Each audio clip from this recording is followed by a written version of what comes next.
to the Mirror Shift Podcast, the space where women come to rewrite the story they see in the mirror.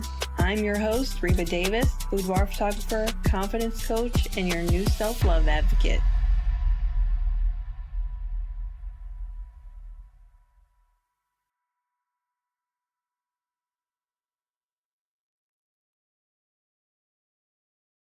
Welcome back to the Mirror Shift Podcast. I'm your host, Reva Davis.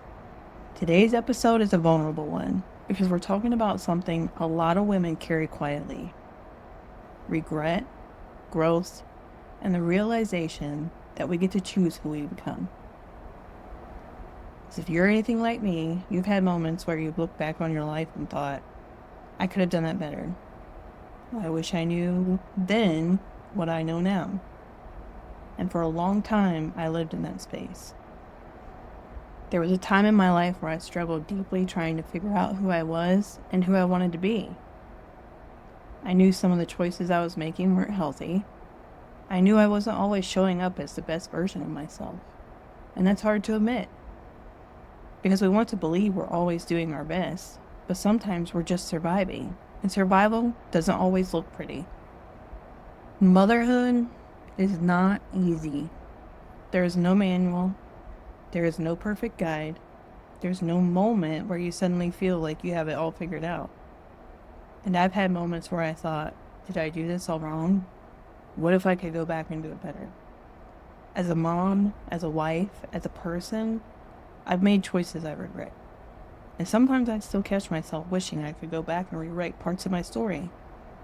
But then I stop and think, if I had done everything differently, would I have the relationship I have with my kids now? Would we have the bond we built through healing? And the answer isn't always clear.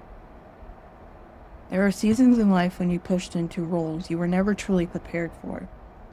You just step into them because you have to. Survival mode was something I knew well. I lived in fight or flight most of my life, learning from a young age that if I wanted something, I had to fight for it. And then you add in toxic people who don't try to support you or lighten the load, but instead make everything heavier. And that kind of pressure on a woman is something you can't fully understand unless you've lived it. I was navigating pregnancy hormones, postpartum depression with no real support, and constant negativity surrounding me. I became a version of myself I didn't even recognize. And what I came to realize later is this: when people see a young mom in distress and choose not to help, but instead add to her stress, that speaks volumes about their character and not yours. That was never a reflection of me. It was always a reflection of them. At the time, though, I internalized it. That's just who I am as a person. Like, for example, if something goes wrong in my business, oh my gosh, like I missed sending an email or something. I internalize that and I go down this spiral like, oh my gosh, I'm this awful human. I'm this awful business owner. We all do it. It's just something that women do. I tried to seek help for my mental health, but at the time we didn't have insurance. And then I remember COVID hit. Then I had a stroke. My right vertebral artery, it dissected spontaneously. Still no answers why. I'd never had COVID the first time around, so it wasn't because of that. I was told it was because of my age, that it's common, but it's also rare for it to happen. So send me home after that with no answers. That was stressful.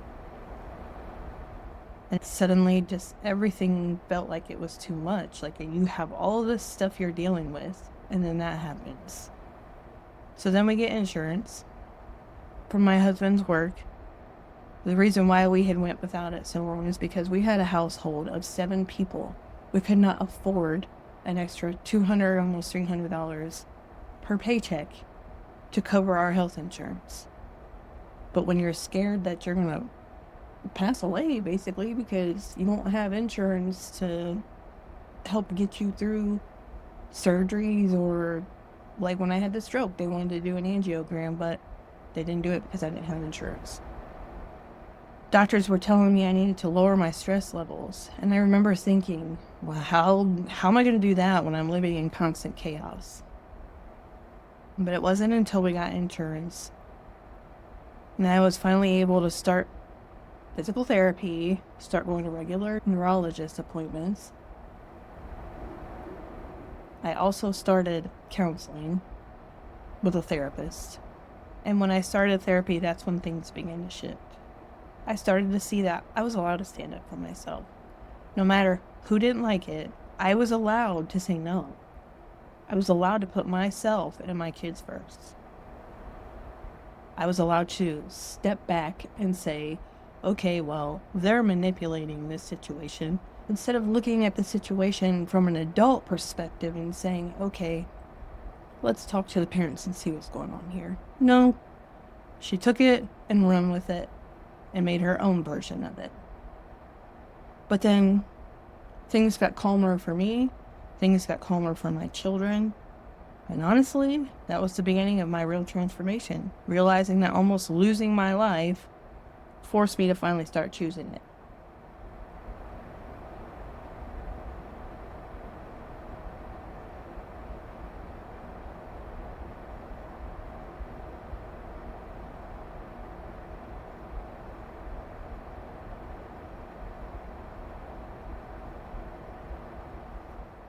Here's something I had to learn the hard way. You cannot expect a past version of yourself to operate with the knowledge you have now. We didn't have the tools. We didn't have the guidance. We did not have the support. I didn't have a manual for any of this. And on top of that, I was constantly fighting against negativity and toxicity.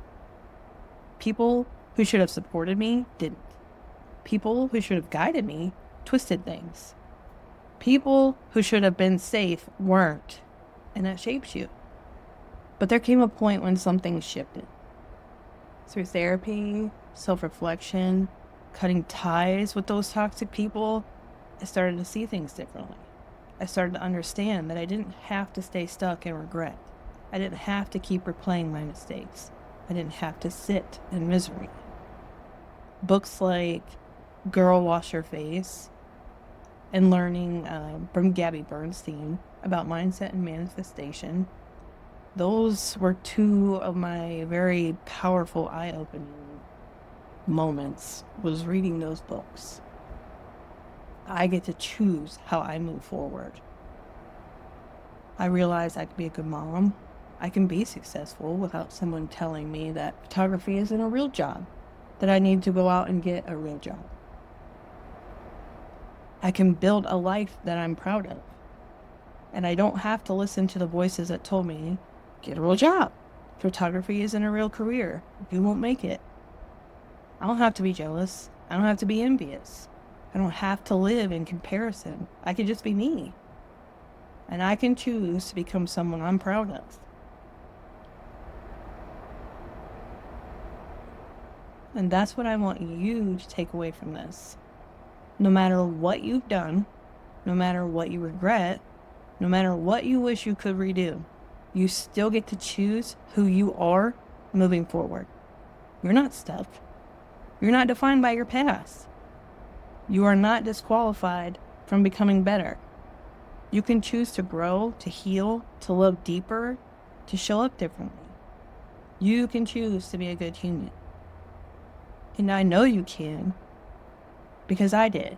There came a point where I realized I had a choice. I could keep listening to someone toxic who was speaking on my life, my motherhood, and my character without ever truly knowing me. Or I could choose myself and my kids.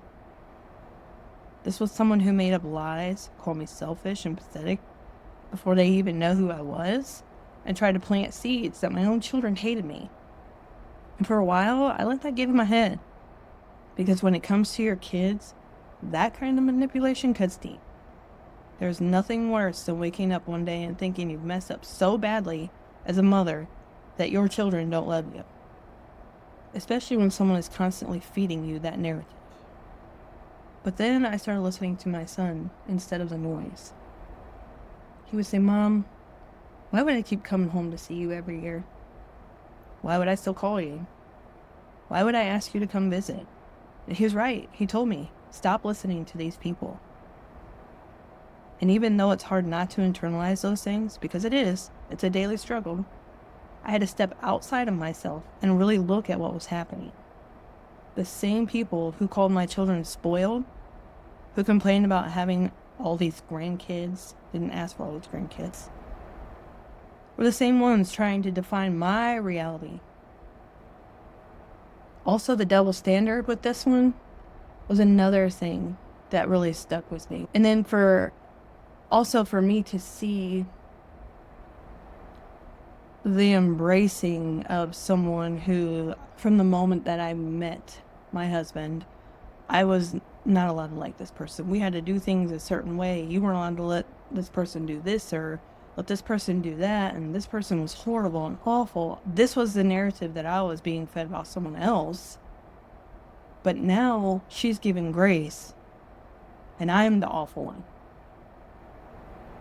Like, do you see what I mean? The double standard here is real, which was another eye-opener for me. Don't let people write your narrative, because I had been internalizing someone else's version of me, someone who was never even present in my life. That's when I drew the line. I told myself, she can continue to be manipulative somewhere else, but it will not happen here anymore. And when I made that decision to choose peace, to choose truth, to choose my own kids, everything started to feel calm. The noise didn't disappear overnight, but it started to fade. And that's when my healing truly began. And the bond that I have with my children is even stronger than before. When you can step outside of that and see, like, okay, well, I didn't know who that was. That wasn't the same person before all this. So what happened? And then you start to break apart everything. You look at it differently. It's an incredible thing. Do I have regrets? Yes. But it doesn't define who I am. The mirror shift here is this. Instead of looking in the mirror and seeing everything you wish you could change, look at the woman who kept going anyway. The woman who is learning. The woman who is healing. The woman who is becoming. Because that version of you, she deserves grace. If you've been carrying guilt, regret, or shame, let this be your reminder. You did the best you could with what you knew at that time. And now, you get to do better. Not by going backwards, but by moving forward with intention. I'm a firm believer on everyone makes mistakes. It's what you do after the mistake that counts. Thank you for listening to the Mirror Shift podcast. If this episode resonated with you, share it with a woman who needs to be reminded that she is not her past. Until next time, give yourself grace, choose growth, and remember, you are allowed to become someone you're proud of.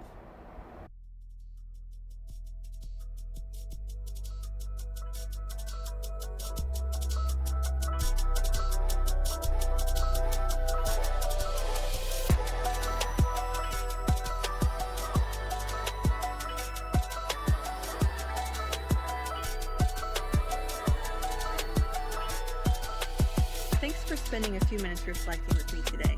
If this episode spoke to you, share it with a sister who needs to hear it. And remember, the real glow up begins in your mind.